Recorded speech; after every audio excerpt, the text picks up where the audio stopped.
ఆంజనేయ స్వామి గుడి నిర్మించాలని, ఇక్కడ దేవుని ప్రతిష్ఠింప చేయాలని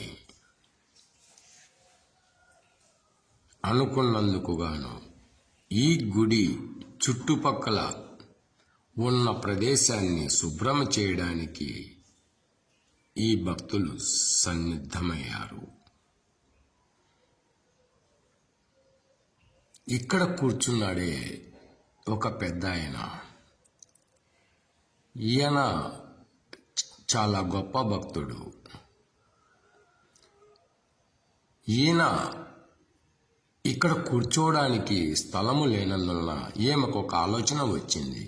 ఈ రోడ్డు పక్కన ఉన్న ఈ గడ్డి, ముళ్ళ పొదల్లాంటి చిన్న చిన్న ముళ్ళ చెట్లు అన్ని శుభ్రం చేస్తే ఇక్కడ కూర్చోవడానికి చెట్టు కింద నీడ ఉన్నది కనుక ఇటు వెళ్ళే అటు వెళ్ళే రహదారి గుండా వెళ్ళే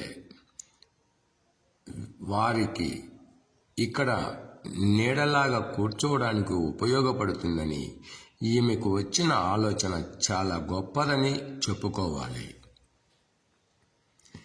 మొదటిగా చుట్టుపక్కల ఎక్కడే గాని నీడ లేనందువలన ఈ రోడ్డు పక్కనే ఉన్న ఈ చెట్టు క్రింద ఉన్నటువంటి గడ్డిని, ముళ్ళ చెట్లను, అవేనండి పరిగిలికాయల ముళ్ళ చెట్లు అంటారు కదా, ఆ చెట్లు చాలా ఎక్కువగా ఉన్నాయి.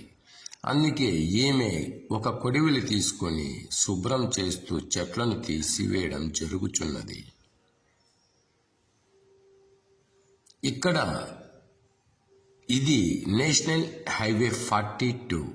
నిత్యము వాహనాలు వెళ్తూ వస్తూ ఉంటాయి. ఈ పెద్దయ్య చెప్తున్నాడు, అయ్యా శుభ్రం మనం అందరం కలిసి చేద్దాం, ఈమె ఒకటే అవసరం లేదు, మనం కూడా తోడుగా సహాయం చేద్దాం. మనం ఒక్కరమే కాదు, అందరూ కూర్చోవడానికి ఉపయోగపడుతుంది అని ఈ పెద్దాయన సలహా మేరకు అందరూ కలిసి కట్టుగా ఐకమత్యంతో ఈ గడ్డిని తొలగించడానికి సిద్ధమైనారు. అందుకే ఇక్కడ ఉన్న ఈ ఆంజనేయ స్వామి పూజారి, ఈ పెద్దాయన, నేను కూడా నాకు చేతనైన సహాయం చేస్తాను.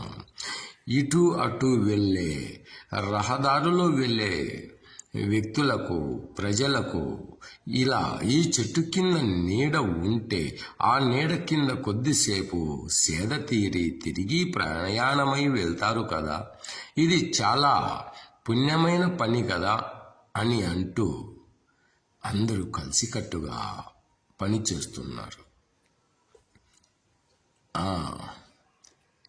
ఇప్పుడు ఈమె పార తీసుకొని నీటిగా గడ్డిని తొలగించుటకు సంసిద్ధమైంది. వీళ్ళిద్దరూ ఈ పెద్దాయన ఇచ్చిన ఈ సలహా చాలా గొప్పది అనుకుంటాను. అందుకే పెద్దల మాట సద్దిమూట అంటారు.